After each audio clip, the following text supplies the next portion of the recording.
Good morning. Welcome to Just for Today, a time of eclectic readings, sharing of perspectives, meditation, and prayer. I'm Reverend Rafe Ellis, Senior Minister and Spiritual Leader of the newly joined Centers for Spiritual Living of Columbia and Greater Baltimore. Today is July 16th.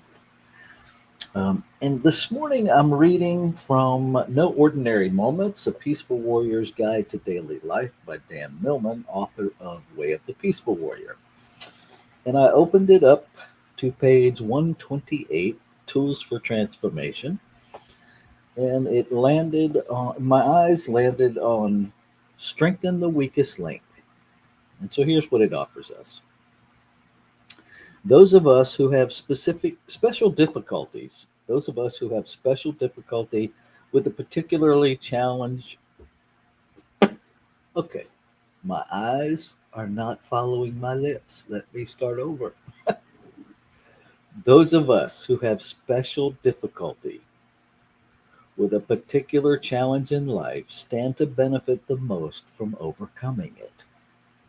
This principle clearly applies to exercise. We all have different strengths and weaknesses, and the movements that seem the most difficult for us will, when mastered, do us the most good because these movements strengthen our weakest link. Now, that's particular chapters talking about physical exercise. And so it can be about physical exercise or it can be about mental exercise, right? Exercise being a consistent workout. It might be a mental exercise. It might be an exercise in learning to stop making up narratives that negatively impact us and others.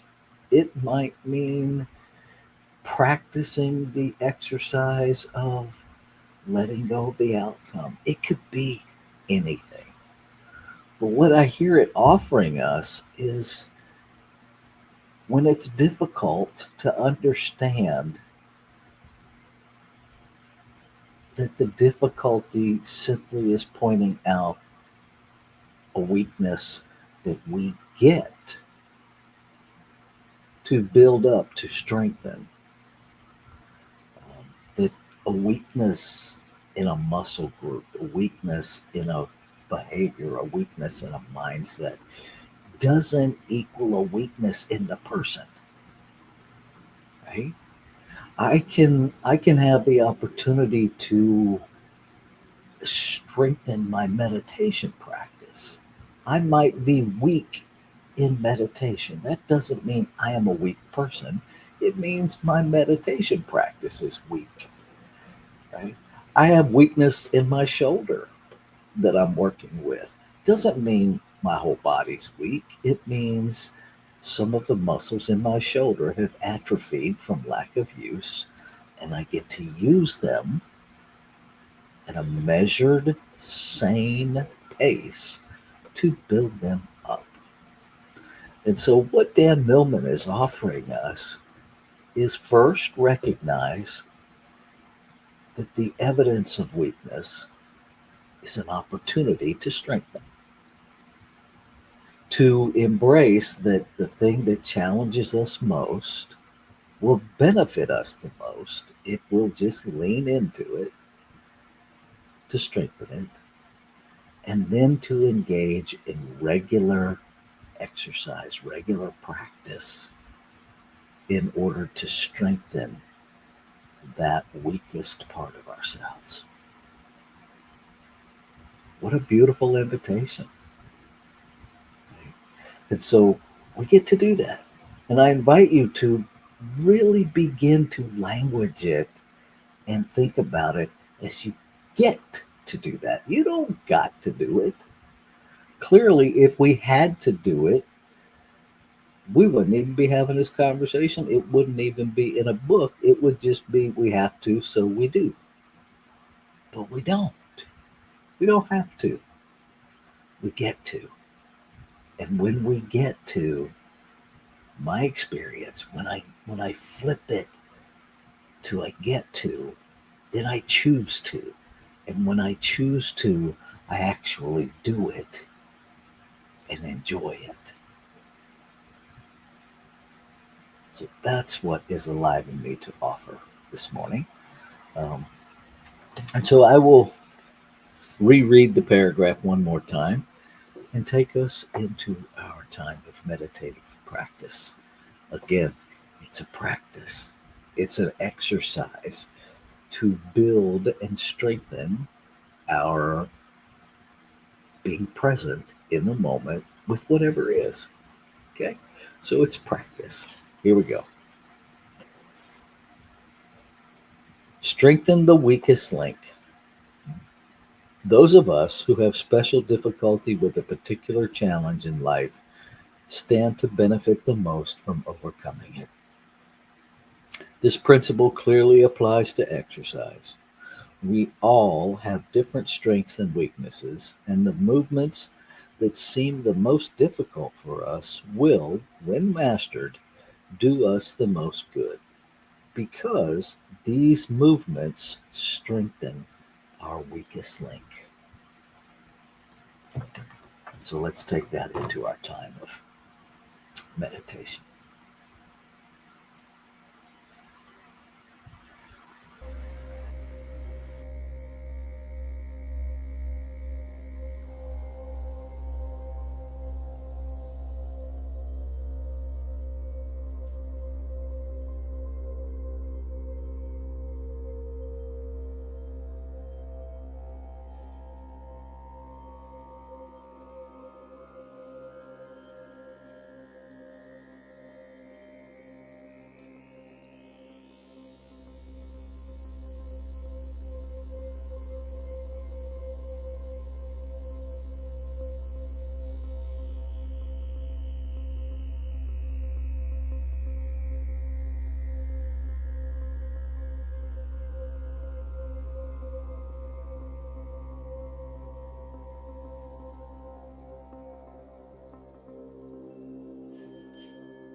one peace, one power, one life, one energy, one substance. It simply is and has always been. It is self existent, meaning it has always existed within and as itself. It is everywhere present because it is all there is, whether we call it God, the quantum field, spirit, the great mystery, energy. It is indefinable in truth. It is unlimited in truth.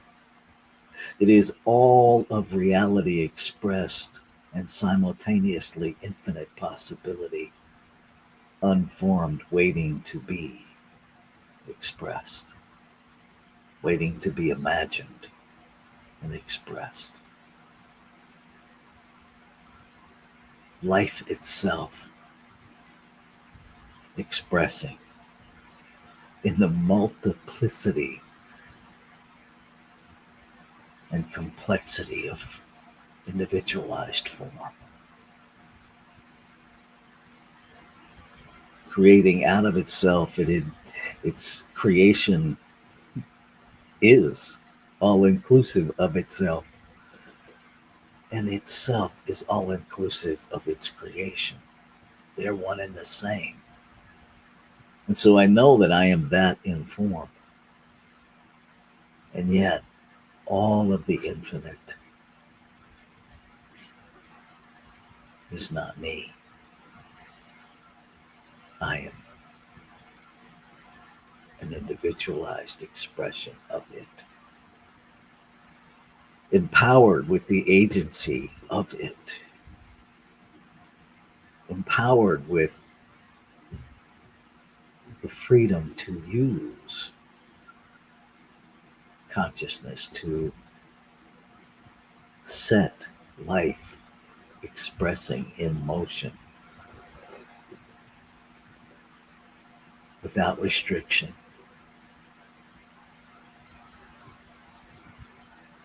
And so I attune my attention to the awareness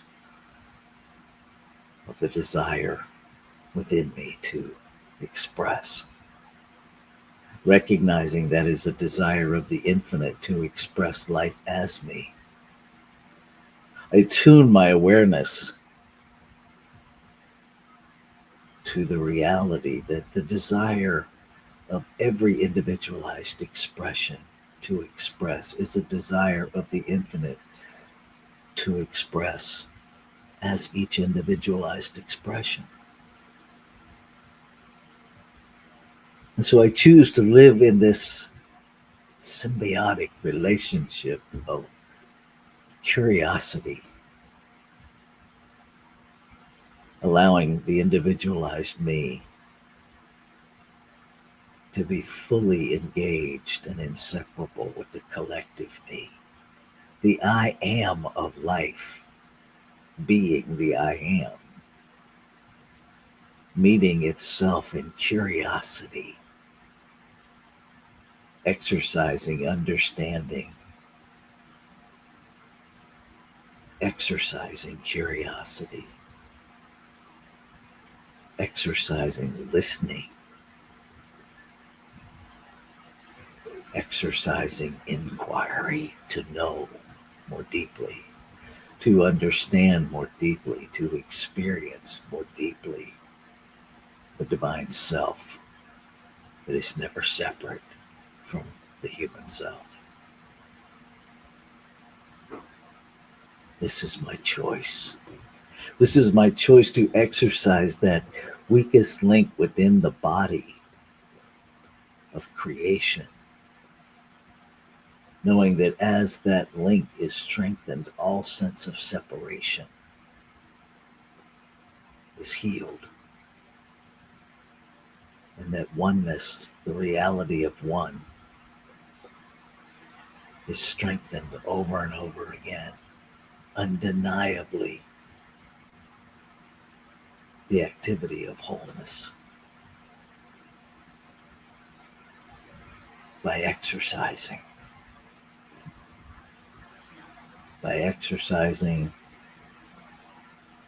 self recognition, self inquiry, self understanding, self awareness, with the whole self, releasing all of the ideas of a separate self,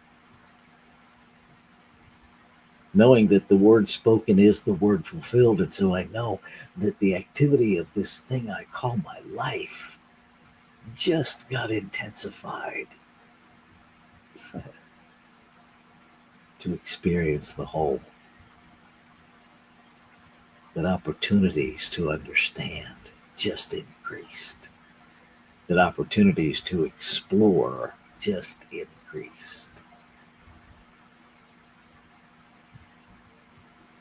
And I am up for the challenge. I'm up for the task, the exercise, the workout. So I say yes.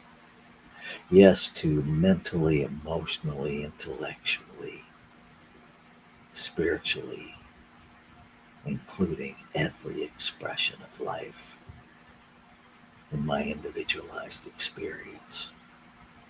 I say yes to those conversations that I cannot control the outcome of. I choose to participate. I say yes.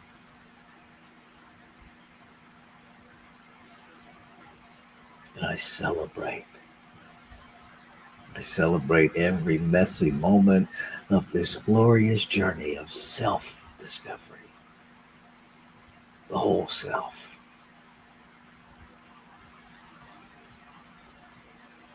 And knowing that it's already complete. I let go. I let go of even the idea of an unwhole self, of a fragmented self, of a separate self. I let go.